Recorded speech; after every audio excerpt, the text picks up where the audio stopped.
तो हमने first part में कुछ क्वेश्चन देखे थे, ठीक वैसे अब हम सेकंड पार्ट में कुछ क्वेश्चन देखते हैं।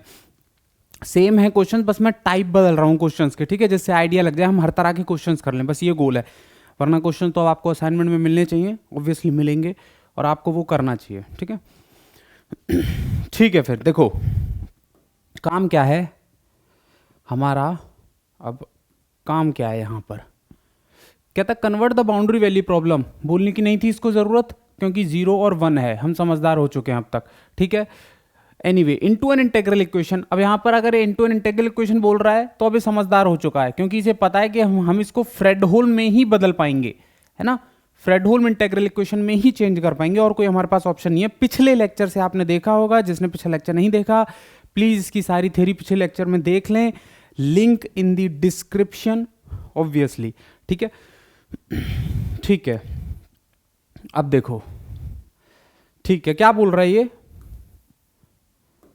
ये कह रहा है कि बदलो इसे बस, तो फिर अब इसकी क्या ही बात करें। Y double dash double prime बोलते हैं x Y x equal to 1, तो ये आ जाएगा y double prime x equal to 1 minus x Y x. अब मैं थोड़ा सा फास्ट करूंगा, मैं मानकर चल रहा हूँ कि आपको लिबनिज रूल या multiple integral to single integral वाले फॉर्मूले जम चुके हैं, ठीक है, दिमाग में। हम यहाँ से क्या करते हैं, सिंपल सा इंटीग्रेट करते हैं, इंटीग्रेट करने के बाद वाई डबल प्राइम क्या आता है, वाई डैश एक्स, 0 से x करते हैं इंटीग्रेट, तो फिर x की लिमिट और 0 की लिमिट।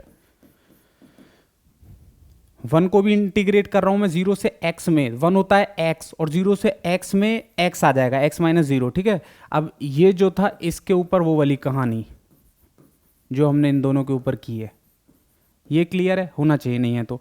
अब देखो, अब इंपॉर्टेंट चीज है, ये y डैश 0, हमें y 0 दे रखा है और y 1 दे रखा है, y डैश 0 नहीं है। अगर नहीं है तो इसका मतलब ये नहीं है कि इसे 0 कर दो और गायब कर दो, नहीं। अगर नहीं है तो अब आप इसे मानोगे यहां पर c, इसे अब आप बोलोगे कि ये वैल्यू जो है c हो जाएगी, ये कांस्टेंट वैल्यू हो जाएगी, ध्यान रखना, ठीक है। अब देखो y dash x equal to c plus x minus 0 से x x y x D x, ठीक है, ये चीज़ या नहीं है, ठीक, क्लियर है ना। फिर से मैं वही काम कर रहा हूं जो मैं करता आया हूं, वाई डैश एक्स को मैं फिर से इंटीग्रेट करूंगा तो वाई एक्स हो जाएगा, 0 से x की लिमिट में, इसमें भी इसमें भी वही करना है c, और फिर 1 का इसका इंटीग्रेट करना है 0 से x में, तो ये सी एक्स बन जाएगा, इसका इंटीग्रेशन एक और यहां पर, ठीक है, क्लियर है, ये चीज क्लियर होनी चाहिए, आसान हो रही होगी अब तो आप लोगों के लिए ना। y0 की वैल्यू ये 0 बोल रहा है, तो अब आप इसे काट दो, अब हमारे काम का नहीं है। yx आ गया आपके पास, yx आ गया cx plus x square by 2 minus 2 बार integral x Y x D x, 0 से x x Y x D x, ये क्लियर है। अब एक और चीज क्लियर होनी चाहिए, हालांकि हमारे पास एक क्वेश्चन आ गई, देखो हमसे बोल क्या रहा था, हमसे कह रहा था कि इंटीग्रल इक्वेशन निकालो, हमारा जो y है वाई एक्स है वो इसमें चला गया, हाँ ऑब्वियसली अब हम इसे सिंगल इंटीग्रल में बदल देंगे, ठीक है, और हमारा काम काफी हद तक हो जाता है, ठीक है। मैं पहले से बदल देता हूं,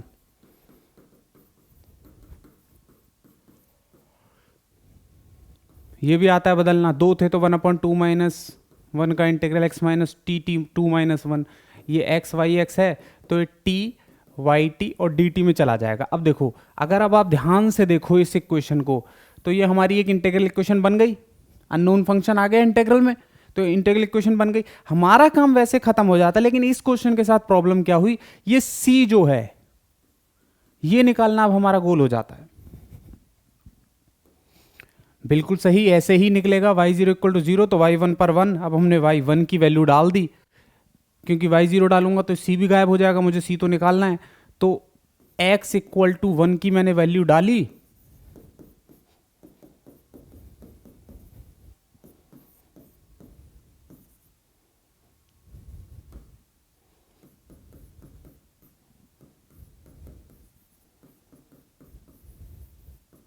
ठीक है, ठीक होना चाहिए, नहीं है तो। y1 की वैल्यू क्या थी 1, हाफ इधर आया तो मैंने हाफ लिख दिया, c की वैल्यू इधर थी और ये वाली वैल्यू को मैं इधर ले गया, ठीक है। तो बेसिकली मैं सीधा अगर ये बोल दूं कि मेरा c आ गया हाफ प्लस 0 से 1 1 माइनस टी इंटू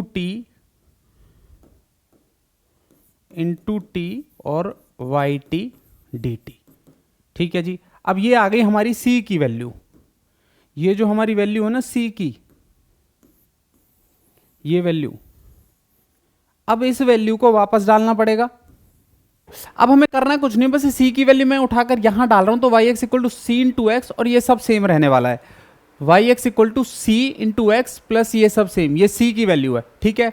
अब देखो यही काम अब एक्चुअली में ना ये क्वेश्चन हो चुका है, मतलब इस क्वेश्चन में कुछ भी नहीं है, बस c की ये जो वैल्यू आई है ना, अब ये हमारी हमें के एक्स टी की फॉर्म में लेके जाना है। के एक्स टी क्या था, फ्रेडहोल्म इंटीग्रल इक्वेशन, हमें पता है फ्रेडहोल्म इंटीग्रल इक्वेशन वो जो के एक्स टी होता है 0 से 1 फिक्स लिमिट होनी चाहिए, लेकिन अब हमारे पास यहाँ पर जो इंटीग्रेशन है ना 0 से 1 और 0 से x में है, इसलिए अब हमें कुछ करना पड़ता है ना, इधर से उधर उधर से इधर, बस वही वाला काम हम कर रहे हैं यहाँ पर, ठीक है। देखो y x equal to half x, half को x से मल्टीप्लाई किया प्लस एक्स स्क्वायर बाय 2, और अब इसको इससे मल्टीप्लाई किया, x कांस्टेंट है तो बाहर अंदर तो हो सकता है, प्लस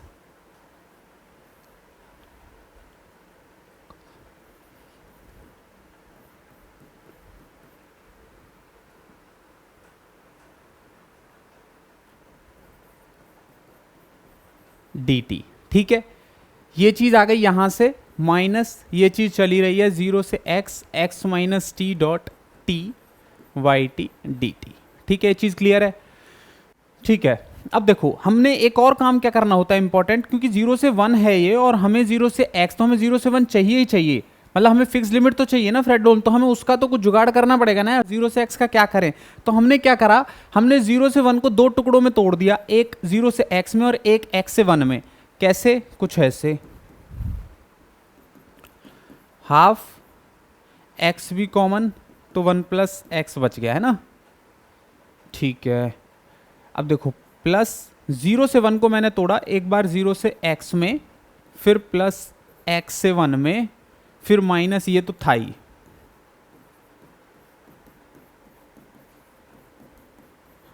ठीक है। ये चीज क्लियर है। अब देखो 0 से x में यही लिख दिया मैंने,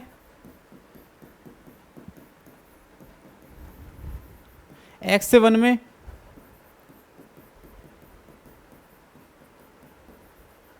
ठीक है। अब देखो एक और इंटरेस्टिंग बात देखो, अब मैं दो को लेके चल रहा हूं, कौन कौन से दो को, 0 से x इसको लेने वाला हूं और 0 से x इसको लेने वाला हूं।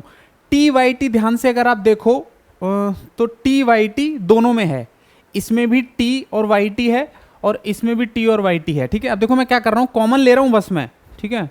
देखो पहले तो मैंने जो जो चीज नहीं टच करी है मैं उसको लिखता हूं,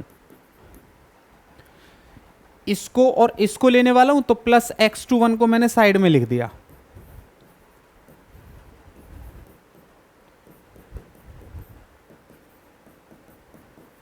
ठीक है।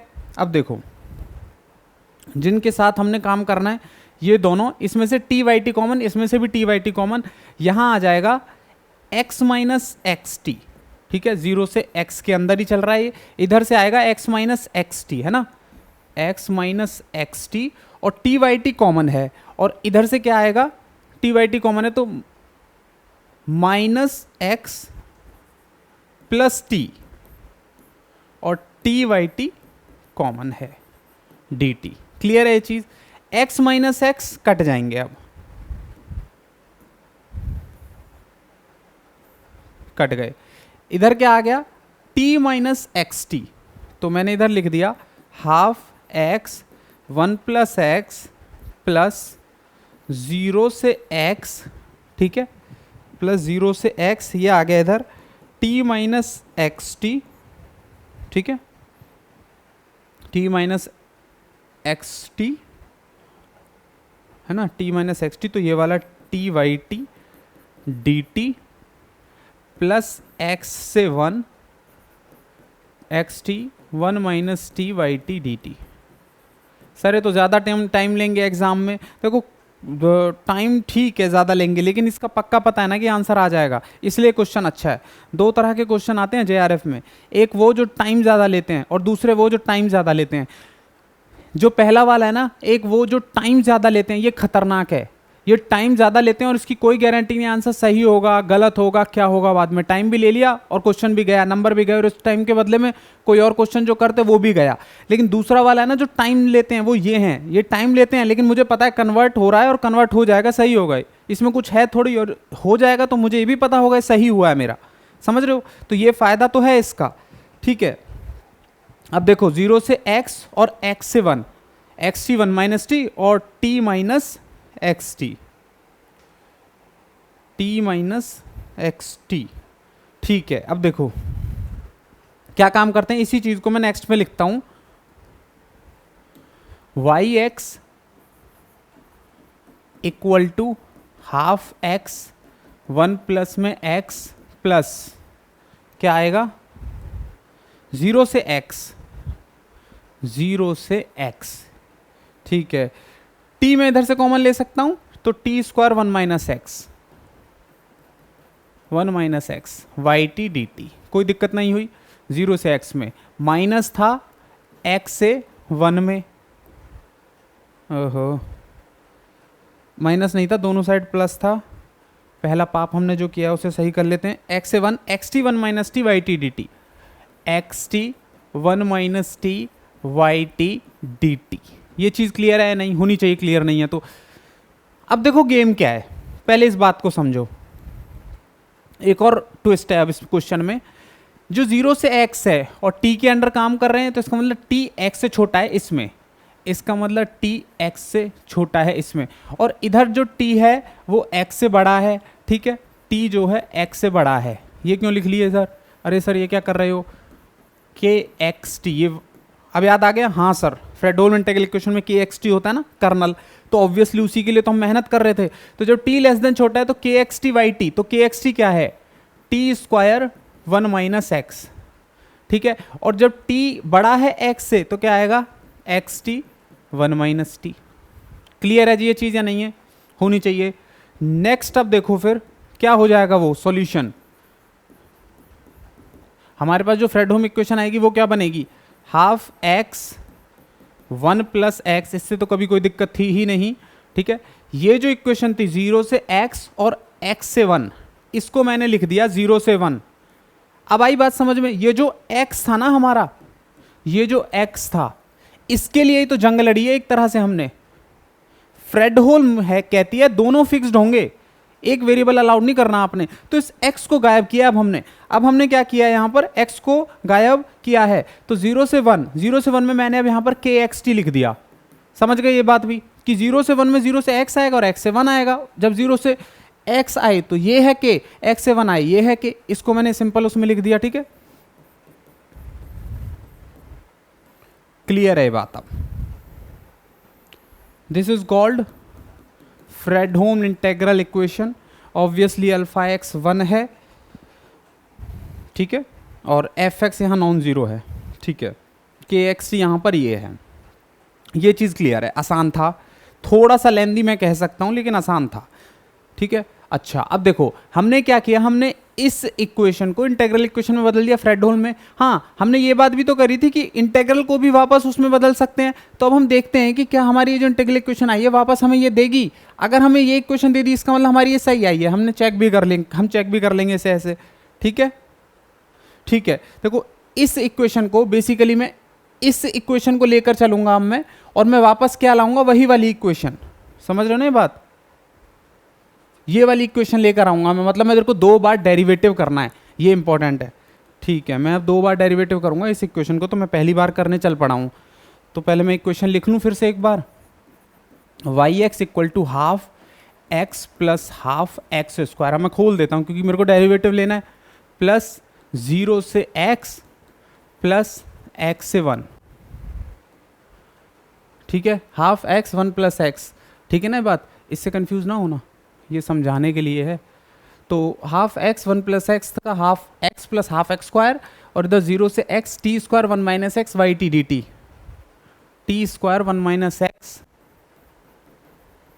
Y T D t. Next x t one minus t y T D T, x t one minus t y T D t. Clear है जी, ये चीज़ भी ठीक है, एक्स से वन। अब देखो एक्स से one, x t one minus t y t, ठीक है। अब हमें क्या करना है, हमें कुछ नहीं करना, डिफरेंशियल इक्वेशन लानी है, वो भी वाई डबल डैश एक्स वाली, मतलब वापस हम बाउंड्री वाली प्रॉब्लम में जा रहे हैं ना, ओडी बना रहे हैं, ठीक है। डेरिवेटिव कर दो, फिर सिंपल सी कहानी है, अपने आप शुरू हो जानी है, खत्म हो जानी है। हाफ आ गया इसका, तो इसका 2/2x आ गया, इसमें काम किया वही, ये क्या है अब, ये है हमारे पास एफ एक्स कॉमा टी, ठीक है। पहला स्टेप, ये 3 स्टेप में डिफरेंशिएट होता था, लिबनिज ने बोला है, ठीक है। तीनों स्टेप में से कौन कौन सा था, पहला स्टेप 0 से x और करली बाय करली x वाला था पहला स्टेप। तो दूसरा स्टेप था प्लस लगा के कौन सा था, x वाला, x को डेरिवेटिव करते हैं, मतलब f of x comma x आता है यहाँ, f of x comma t की जगह x, f of x comma x, और फिर x का डेरिवेटिव, इंटीग्रल नहीं आएगा ना, सॉरी, ऐसे, ठीक है। मतलब f of x comma x, मतलब x की जगह t, ठीक है, सॉरी t की जगह x, तो यह आ जाएगा x square 1 minus x dot y x. Clear है। फिर x का डेरिवेटिव 1, फिर दूसरा 0 वाला केस आएगा, लेकिन 0 का डेरिवेटिव 0, तो -0 वाली बात हम करते ही नहीं है। फिर प्लस इसका डेरिवेटिव करेंगे, अब हम पहले इसका कर लेते हैं एक बार, करली बाय करली एक्स करेंगे, f of x comma t का, तो करली बाय करली एक्स करेंगे तो t square y t common, और 1 माइनस एक्स का मतलब 0 माइनस 1, ठीक है। तो माइनस साइन आएगा और ये आएगा t square y T D t. ये चीज़ क्लियर हो जानी चाहिए 3 स्टेप्स में। ऐसे ही इसको 3 स्टेप्स में करेंगे, तो पहला करली बाय करली एक्स, मतलब ये t 1 minus t y t, ये तो कांस्टेंट है, तो ये बाहर, और एक्स का डेरिवेटिव 1,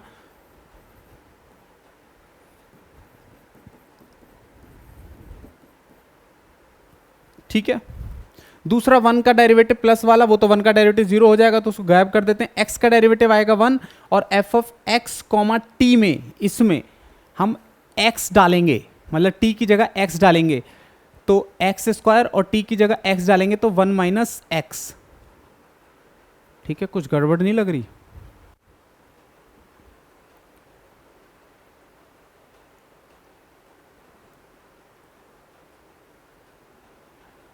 ठीक है, फिर सही होगा।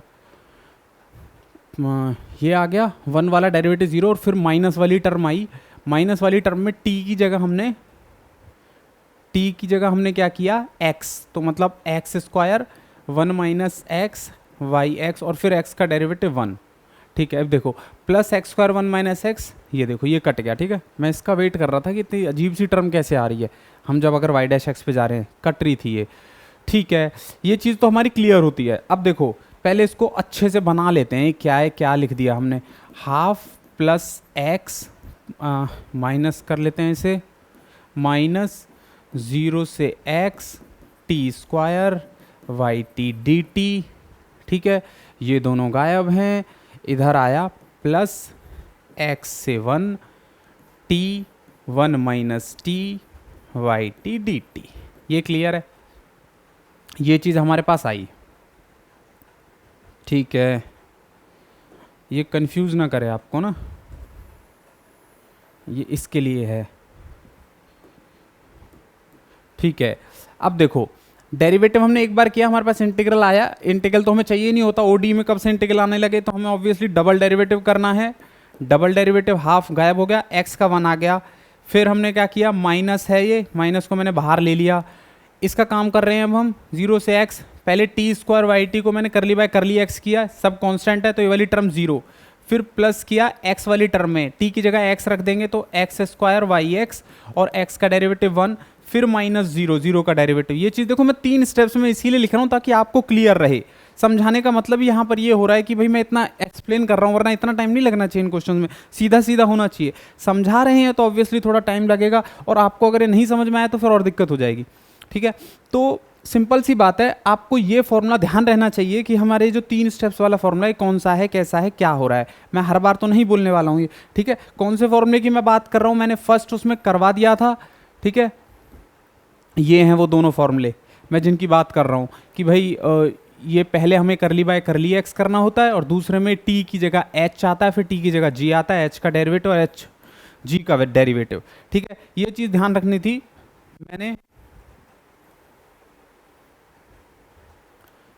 मैंने ये चीज़ हमने मतलब लास्ट वीडियो लेक्चर में कर लिया है, ठीक है।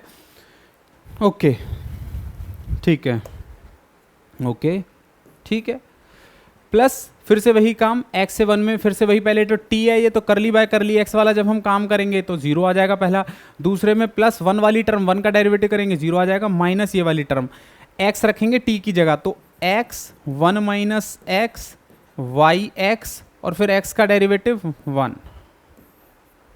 ये चीज़ क्लियर है। अब देखते हैं y double dash x equal to 1 minus ये क्या आया, एक्स स्क्वायर वाई एक्स, ठीक है, ठीक है, plus x Y x minus, अच्छा माइनस एक्स वाई एक्स और minus minus plus x square y x, minus x Y x आएगा यहाँ पे, बस यहाँ पर देख लेते हैं हम, ठीक है। और ये plus x square y x ये तो कट गया, तो 1 माइनस एक्स वाई एक्स आ गया, माइनस एक्स वाई एक्स को मैं वहां ले जाऊं, y double derivative x equal to क्या था, 1 माइनस एक्स वाई एक्स,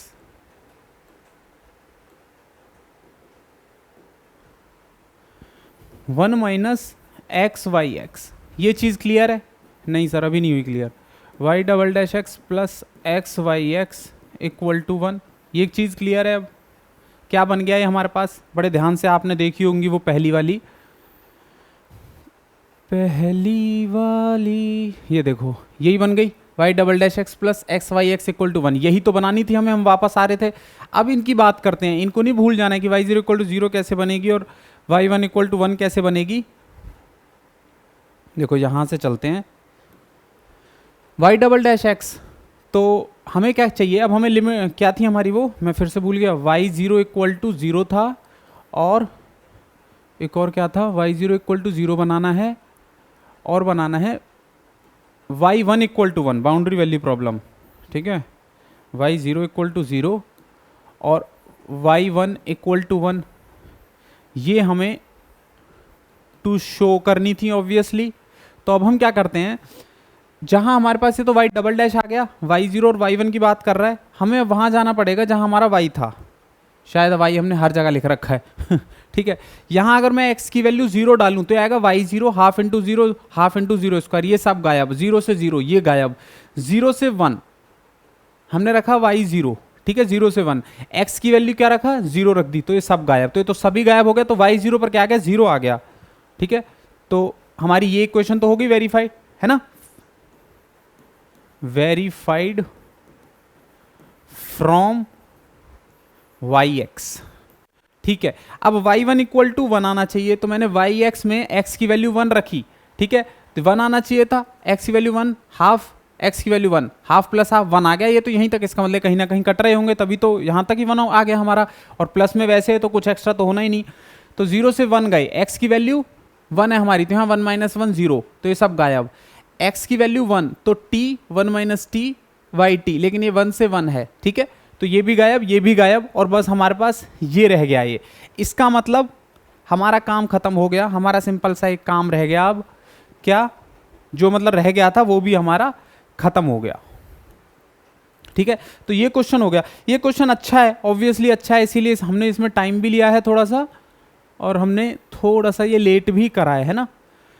लेकिन एक ऐसी टाइप बनती है जो ऐसी क्वेश्चंस को, मतलब ऐसे क्वेश्चंस को आप स्किप मत करना। देखो एक और क्वेश्चन है मेरे ख्याल से, ये है। अब आप ये क्वेश्चन खुद कर सकते हो, ऑप्टेन फ्रेडहोम इंटीग्रल क्वेश्चन बिल्कुल सेम है। कैसे, फाई की जगह मैं वाई मान लेता हूँ, ठीक है, मैं थोड़ा सा कंफर्टेबल रहता हूँ वाई में, ओडी पूरा वाई के साथ ही माना है, तो जब फाई आ जाता है अचानक से, एग्जाम में भी कई बार इशू होते हैं। लेकिन ध्यान रखना, y double dash plus lambda y equal to x ये इक्वेशन है, और y0 इक्वल टू 0 है और y1 इक्वल टू 1 दे रखा है। इसका मतलब 0 और 1 है, तो मतलब इसका मतलब कहीं ना कहीं बाउंड्री वाली प्रॉब्लम दे रखी है। और अगर इसे इंटीग्रल इक्वेशन में कन्वर्ट करने को बोल रहा है, इसका मतलब हमारी फ्रेडहोल्म इंटीग्रल इक्वेशन में ये कन्वर्ट होगी। फिर से वही वाला क्वेश्चन जो अभी हमने किया है। और फिर कह रहा है also recover the boundary value problem from the integral equation obtained, मतलब अब जो वापस भी जाना है इसको यही ला के दिखाना है। ठीक है, यही तो किया था अभी हमने, आसान था ना जो अभी हमने किया था, बिल्कुल वही करना है अब ये। ठीक है, ठीक है। और एक आध कोई क्वेश्चन रह गया था हमारा, शायद ये वाला क्वेश्चन रह गया था शायद हमारा। देखो अब y x equal to E x plus 0 से x y T D t, ये जो कुछ भी दे रखा है, कह रहा find the initial value problem from the Volterra integral equation. Volterra variable limit, हाँ ठीक है। तो वोल्टेरा इंटीग्रल इक्वेशन इसने दे रखी है, कह रहा है find the initial value problem. आएगी इनिशियल वैल्यू, यार लिखने की क्या जरूरत थी। तो हमें डेरिवेटिव निकालना है बस, y dash x equal to E x plus, ठीक है मैं एक बार ऐसा करता हूं, पहले पूरी इक्वेशन लिख देता हूं। 0 से x y T D t ये है, मैं डेरिवेटिव कर रहा हूं अब। Y dash x equal to E x plus, ये इंटीग्रल हटने चाहिए हमारे इंटीग्रेशन से। करली बाय करली एक्स करूंगा तो वाई टी कॉन्स्टेंट है, करली बाय करली एक्स कर रहा हूं तो टी टी ही है, एक्स नहीं है तो ये 0 आ गई ये वाली टर्म, प्लस एक्स वाली टर्म माइनस 0 वाली का तो 0 ही आएगा, तो प्लस एक्स वाली रह जाएगी। एक्स का जब हम इसमें पुट करेंगे तो वाई एक्स आ जाएगा और एक्स का डेरिवेटिव 1। तो मेरे पास जो इक्वेशन आई वो ये I, Y dash x equal to E x plus Y X. तो ये आ गया Y dash x minus Y x equal to E X. आ गया नहीं आया, लेकिन इनिशियल वैल्यू प्रॉब्लम में तो हमारे पास कुछ ना कुछ कंडीशंस भी रहनी चाहिए भाई, इन कंडीशंस जो होती हैं। ठीक है, तो मैंने फिर से कुछ नहीं किया, एक्स की वैल्यू 0 डाल दी, वाई 0 पर मुझे क्या मिल गया, ई 0 1 और 0 से 0 0, तो वाई 0 पर मुझे ये मिल गया। और अगर मुझे वाई डैश 0 पर कंडीशन चाहिए होंगी तो मैं यहाँ डाल दूंगा। ठीक है, तो क्या आएगी देखो, y dash 0 is equal to e 0 plus y 0, तो ई 0 होता है 1 प्लस वाई 0 होता है 1, तो वाई डैश 0 मेरा क्या आ गया 2। ठीक है जी, ये हमारा आंसर हो जाता है इसमें, एक ये और एक ये हमारा आंसर है। ध्यान रखना गलती सिर्फ ये होती है कि हम बाउंड्री कंडीशंस को चेक नहीं करके आते हैं, वाई 0 और वाई डैश 0 को हम नहीं करके आते हैं और हम सब कुछ काम कर देते हैं। ठीक है, तो हमारा ये काम भी हो जाता है यहाँ पर। और देखो कुछ, देखो ये भी एक और एक इंटरेस्टिंग टाइप है, मैंने बोला था कि पहले पेन चलाना होता है। ठीक है, मैंने बोला था ये इंपॉर्टेंट भी है, इंपॉर्टेंट हो जाता है क्योंकि इसमें गड़बड़ हो जाती है। एक क्या गड़बड़ हो जाती है, ये कि y dash x equal to E x square plus 2x y x, ये क्वेश्चन है।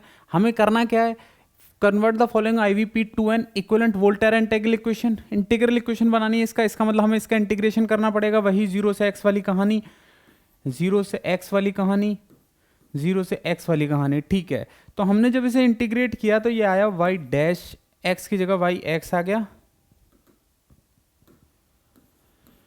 माइनस वाई 0 आ गया, इक्वल टू 0 से x ई एक्स स्क्वायर आ गया। इसका क्या करोगे, प्रॉब्लम ये है, ये तो चलो ठीक है सेम है, यहां भी हम देख लेंगे, कर जाएंगे एडजस्ट। इसको तो इंटीग्रेट ही नहीं किया जा सकता ना, इसके साथ तो गड़बड़ हो गई, कोई और कुछ और ब्रह्मास्त्र वगैरह कुछ देखना पड़ेगा। तो इससे बेटर तरीका है हमारे पास, इससे बेटर तरीका क्या है, जो ये क्वेश्चन है ना, जो ये क्वेश्चन है ना हमारे पास, हम क्या करते हैं इसमें, इसी क्वेश्चन को एक और तरीके से करते हैं। क्या, y dash x equal to 2x y x plus e x square, ये है। ठीक है, अब देखो जब हमने ये किया हुआ क्या, हमें एक और मेथड है। ठीक है, दूसरा मेथड है, जो भी इसमें हायर डेरिवेटिव हो ना उसको एक और फंक्शन मान लो ux। सेकंड मेथड है, कोई अलग मेथड बोल सकते हो आप इसे करने के लिए। हमने एक मेथड डिस्कस कर लिया ऊपर नीचे का, वही ज़्यादा चलेगा, 90-95% वही काम करोगे। लेकिन कुछ क्वेश्चन जहाँ इंटीग्रेशन में ही गड़बड़ हो जाए, कुछ फंक्शन तो नहीं होते ना इंटीग्रेबल फंक्शन, तो अब ये पंगा है फिर उनके साथ। तो ऐसे में आप y dash x equal to u x मान लोगे, पहली इंपॉर्टेंट बात। जैसे आप इसे यू एक्स मानोगे तो अब आप देखोगे कि वाई डैश एक्स में तो इसे डाल दोगे, भाई यू एक्स यहाँ पर रख दोगे, फिर आएगा 2x और वाई एक्स। वाई एक्स कहाँ है, वाई एक्स तो इससे निकलेगा। ठीक है, निकालते हैं वाई एक्स जब आप निकालोगे तो मतलब इंटीग्रेट करना पड़ेगा, वाई एक्स आएगा और वही Y x minus Y zero, zero से x you X D X हो जाएगा ये, ठीक है। बोलो वाई एक्स, ये जो वाई जीरो है क्या कुछ, ठीक है, इसने दे रखा है 1 दे रखा है, तो y zero equal to 1 plus zero से एक्स यू एक्स और डी एक्स, ये भी क्लियर है, होना चाहिए, नहीं है तो ये वाली इक्वेशन अब आएगी यहाँ पर, ठीक है ना, ये वाली जो इक्वेशन है अब हम यहाँ पर डाल देंगे, तो 2x 1 प्लस जीरो से x you X D x, ठीक है, और ये प्लस में ई एक्स स्क्वायर, ठीक है। ये क्या हो जाएगा अब, you x equal to 2x फिर प्लस में 2x जीरो से x you X D x plus में ई एक्स स्क्वायर, क्लियर है नहीं है।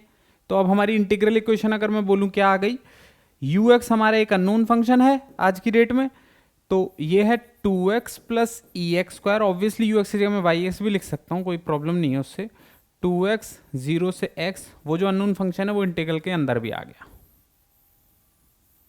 नहीं आ गया, क्लियर है जी ये बात। तो ऐसा कोई भी क्वेश्चन हो आपके पास जो भी उसमें हायर ऑर्डर डेरिवेटिव होता है उसको यू एक्स मान लेते हैं। अगर यहाँ डबल डेरिवेटिव एक्स होता तो यहाँ भी डबल डेरिवेटिव एक्स को यू एक्स मानते, फिर सिंगल डेरिवेटिव पर इंटीग्रेशन करके और फिर वाई एक्स वगैरह, ऐसे जिस जिस चीज़ की जरूरत होती है हम फिर उस इक्वेशन में सब्सटीट्यूट कर देते। ये एक और मेथड होता है, इसको सब्सटीट्यूशन मेथड के नाम से बोल लो, सेकेंड मेथड के नाम से बोल लो, जो भी हमने किया है, ठीक है। फाई डबल डैश एक्स, ठीक है, y double dash x, boundary value problem लिख भी रखा है इसने, इतनी मेहनत करी है, जबकि वाई जीरो, ये वाली जो है ये जीरो है और ये वाली 1 है, तो हम तो समझ ही गए बाउंड्री वैल्यू है। To a Fredholm integral equation, ये भी लिख रखा है इसने, और हमें जबकि पता है कि बाउंड्री वैल्यू तो फ्रेडहोल्म में ही जाएगी, ठीक है, प्लस में y of x equal to x, ये हमें इक्वेशन दे रखी है और बोल रहा है कि बदलो, जो बदल सकते हो। देखो आसान है, मैं बीच में छोड़ दूंगा, आप ही करोगे इसे, x माइनस वाई एक्स है तो सर बीच में क्यों छोड़ रहे हो, अभी छोड़ दो I agree, I appreciate you यहाँ पर, ठीक है। देखो बिल्कुल वही काम है, सेम काम है, इसमें कुछ भी नहीं है अब कुछ नया करने वाला, ऐसा नहीं है कि भाई अब यहाँ पर कुछ होना चाहिए, फिर से वही काम, जीरो से x में इंटीग्रेट करेंगे, y डबल डैश एक्स जाएगा तो ये y dash x minus y dash zero बनेगा, जीरो से x इसे इंटीग्रेट करेंगे तो एक्स स्क्वायर बाय 2 आएगा, माइनस ये आ जाएगा जीरो से x वाई एक्स और डी एक्स, पहला काम। वाई डैश जीरो की वैल्यू दे रखी है क्या, वाई डैश 1 की दे रखी है, अरे कहीं क्वेश्चन में कोई गड़बड़ ना हो, कहीं वाई डैश जीरो हो, ये वाई नहीं, फिर तो वो नहीं बनेगी ना, ठीक है। Y dash 1 equal to zero दे रखा है और वाई जीरो दे रखा है हमें जीरो, तो वाई डैश जीरो नहीं दे रखा है इसने, तो इसको हमें सी मानना पड़ेगा, बिल्कुल अभी वैसा ही क्वेश्चन हो जाएगा जैसे हमने पहले कराए। फिर सी की वैल्यू में जाएंगे हम, वाई डैश एक्स आ जाएगा C plus x square, C plus x square by 2 minus zero से x Y x D X, clear है। अब फिर से एक बार इंटीग्रेट कर दो वाई डैश एक्स को, Y x minus Y zero, हमें काम तो यही करना पड़ेगा ना, वाई एक्स जीरो से एक्स में, फिर से वही आ जाएगा C x plus x square by 2 का यहाँ एक्स क्यूब बाय 3 ये, और फिर से इंटीग्रल जीरो से x Y x D x, फिर से सेम हो गया। अभी क्वेश्चन वाई जीरो वाली टर्म इस बार कट गई क्योंकि वाई जीरो जीरो दे रखा है, तो y x equal to C x plus x cube by 6 minus 2 बार इंटीग्रल है, तो अब इस इंटीग्रल को चेंज कर देंगे हम, वाई एक्स डी एक्स। इस इंटीग्रल को कैसे चेंज करेंगे देखना एक बार, Y x equal to C x plus x cube by 6 minus एक इंटीग्रल आ जाएगा Y T D T X minus T, ये आ गया हमारा वाई एक्स, ठीक है। बस अब हमें सी की वैल्यू निकालनी है और वो इसमें डाल देनी है। कैसे निकालेंगे वही इक्वेशन देख लो, वाई डैश 1, वाई जीरो पर तो जीरो नहीं रख सकते क्योंकि एक्स पे जीरो, तो वाई डैश 1 करेंगे, वाई डैश 1 यहाँ से, ठीक है, वाई डैश 1 बोल रहा है ना, ये कह रहा है Y dash 1 equal to zero रखो, तो बस ठीक है, इसमें रख दो एक्स की वैल्यू 1, वाई डैश 1, ये सब 0 से 1, और सब देख लो जो सी की वैल्यू आएगी वो इसमें डाल दो, फिर वापस सॉल्व करो, फिर वही k x t y T D t की फॉर्म में जाओ, पूरा आपके पास आ जाएगी, बाउंड्री वैल्यू प्रॉब्लम, ठीक है। वापस आने को तो नहीं बोल रहा है इसमें, और हर क्वेश्चन में बोल रहा था, इसमें नहीं बोल रहा है, ठीक है। तो बस अब हमारा यहाँ पर दी एंड हो जाता है, ये पूरा का पूरा जो भी हमारा कन्वर्जन है, कन्वर्जन वाला पार्ट खत्म हो जाता है। इसके बाद से पूरा इंपॉर्टेंट है वो, ठीक है। Kernel, separated kernel, separable kernel, degenerate kernel questions आए हुए हैं, कई बार आए हुए हैं, जो नेक्स्ट चैप्टर कह लो, थर्ड चैप्टर कह लो हमारे हिसाब से। लेकिन अभी मैं और 4-5 ऑब्जेक्टिव क्वेश्चंस आपको करवाऊंगा जो आए हुए हैं, वो भी एक आध क्वेश्चन कहीं ना कहीं और आ जाता है, कॉन्सेप्चुअली देखेंगे हम उसमें, ठीक है। असाइनमेंट आपके पास पहुंच ही गया है ऐप में, तो आप वो असाइनमेंट लगाएंगे, और PYQs इंटीग्रल इक्वेशन के सारे अब तक के JRF के जो है वो भी हम इसमें कवर करेंगे, ठीक है।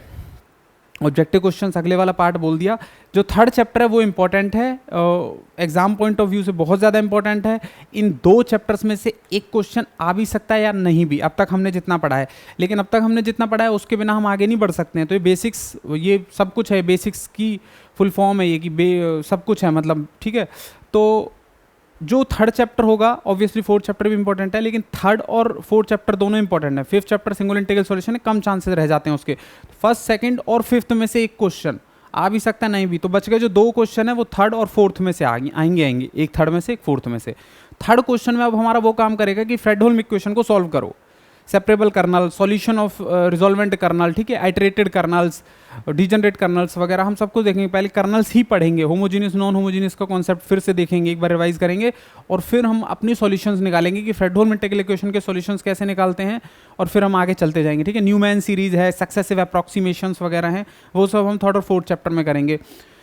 तो मेरे ख्याल से अब और इंपॉर्टेंट आएगा इंटीग्रल इक्वेशंस, और हैवी मतलब देखो, अगर मैं आपसे बोलूं कि आपके पास 10 दिन है और कोई सब्जेक्ट पढ़ो JRF का जो आपको 15 नंबर दे दे, मुझे नहीं लगता कि आप कोई और सब्जेक्ट इसके अलावा ढूंढ कर लाओगे। मुझे सबसे ज़्यादा इजी लगता है, 10 दिन में 10 नंबर देके जाने वाला सब्जेक्ट लगता है ये, ठीक है। जहाँ हमारे पास 6 महीने होते हैं JRF के लिए या गेट के लिए या किसी भी एग्ज़ाम के लिए, तो 6 महीने में हमें 10 दिन में अगर हमें कोई सब्जेक्ट 10 नंबर तक पहुंचा रहा है, तो वो सब्जेक्ट ज़रूर कीमत रखता है, अहमियत रखता है।